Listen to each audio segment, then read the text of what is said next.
Akiwatetea watu wake kwa ukali, na sasa naomba nizungumze kidogo juu ya umuhimu wa siku huu. Nina hotuba ambaye naizungumzia kama mwenyekiti wa kamati ya bunge ya demokrasia na haki za kibinadamu, kwa hiyo nitaisoma. The United Nations established in 1945 and the Universal Declaration of Human Rights proclaimed in 1948 emerged from humanity's loftiest aspirations in the aftermath of the devastating Second World War. This lethal conflict resulted in staggering losses and left nations in ruins. Millions and millions of people died.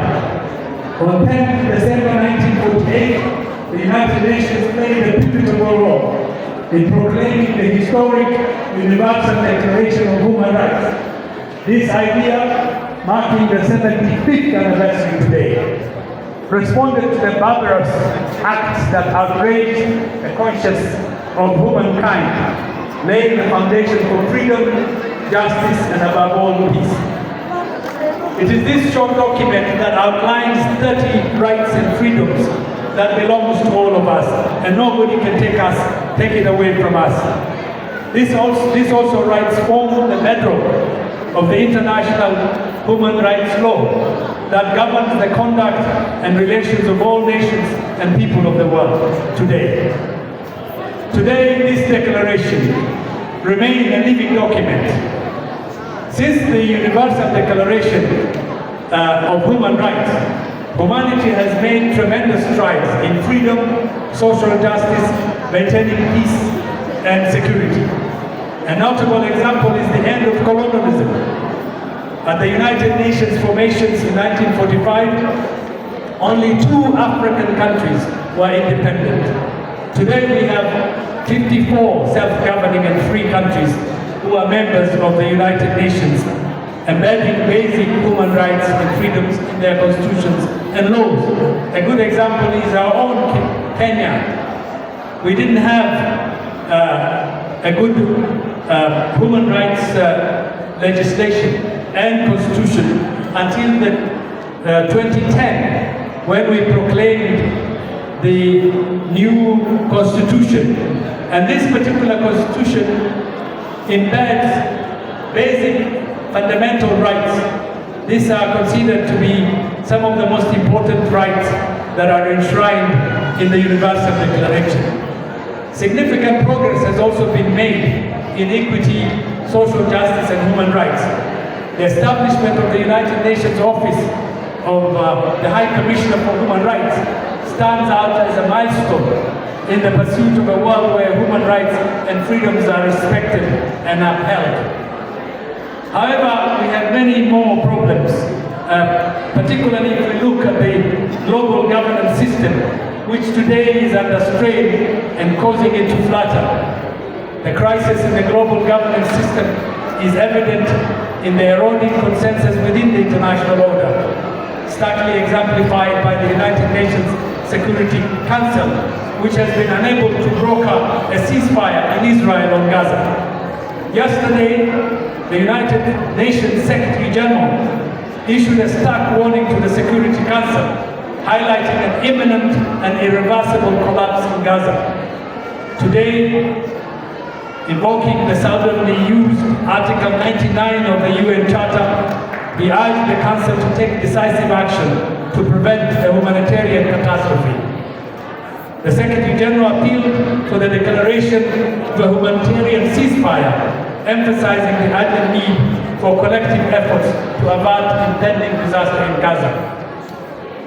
We simply cannot remain silent in the face of Israel's onslaught against the defenseless civilians of Gaza and the killing of thousands of women and children. We say no to war crimes. We say no to crimes against humanity, and we call the international community to bring an end to the war against the Palestinian people. The ongoing conflict raises profound questions about the future of the United Nations. The institution, founded on the principles of collective security and cooperation, faces a critical juncture. as divisions between superpowers deepen. The Security Council's paralysis underscore a systematic challenge, and that's why we're calling up for the shake-up and reform of the UN Security Council so that it can be more democratic and genuinely represent all the people of the world, including people from Africa, Asia, and Latin America. Addressing the roots of global disunity requires a re-evaluation of power structures and commitment to inclusivity. As we commemorate the 75th anniversary, it is crucial to recognize the Universal Human Rights Declaration. The Universal Human Rights belongs to us. It is our document. It is owned by us, the global citizens. It is our responsibility to advocate to safeguard and broaden its application in Kenya and across the globe. Let me emphasize, without the Universal Declaration of Human Rights, we would not have enjoyed the fundamental rights we enjoy in our country today, of which we have our Constitution.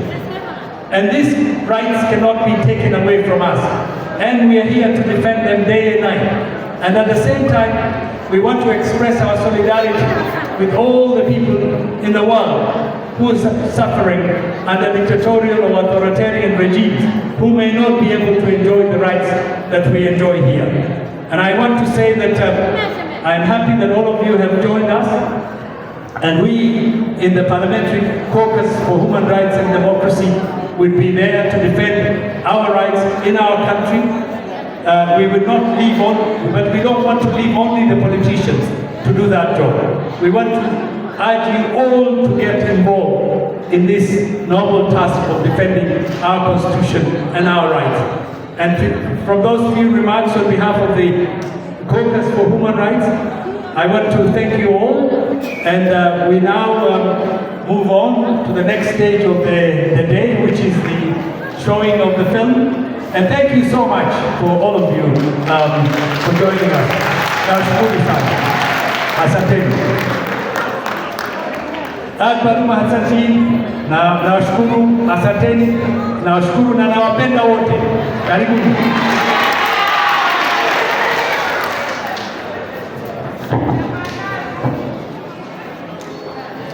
Thank you very much, ladies and gentlemen. A round of applause to Hon Yussuf Hassan.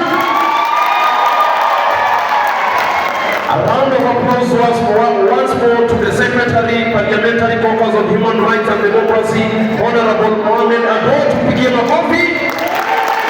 And also a round of applause, ladies and gentlemen, to the Director of Amnesty International Kenya, Mr. Hallington Irongo.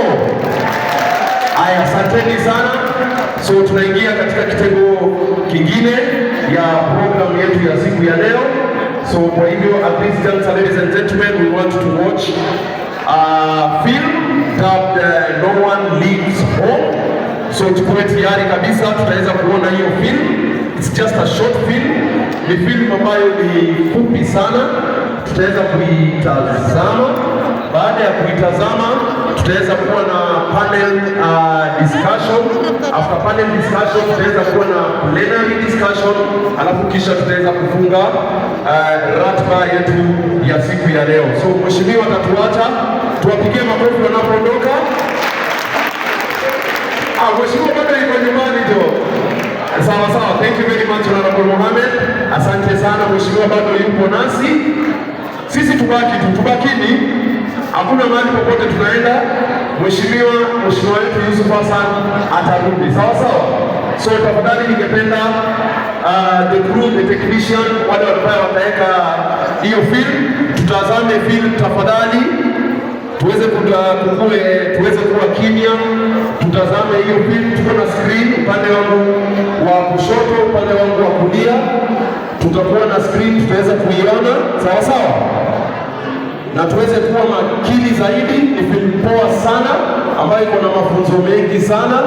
Alafu kisha tutaweza kuwa na panel discussion kwa haraka, tuweze kuwa na reactions, and then tuweze kumaliza shughuli yetu ya siku ya leo. So ladies and gentlemen, please, I kindly beg you to remain seated, please be silent. Sawa sawa. Be patient, be calm, tafadhali, as we showcase the film. No one leaves home. Asante sana.